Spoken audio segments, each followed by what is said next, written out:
दिया खाना चोली दिया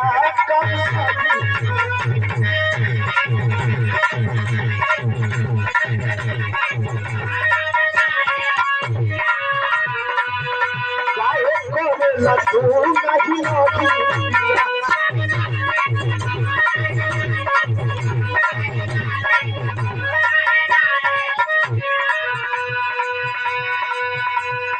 मन पूता जाई गुटाई हो जाता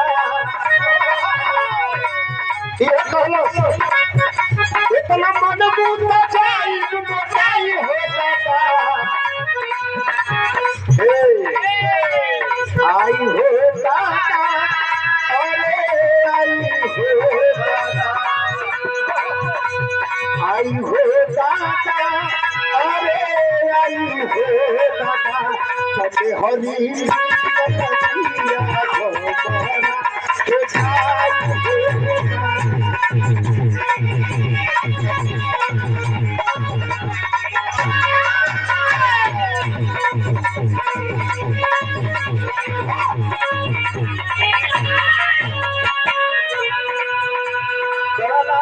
से कोनो बहाना ना चली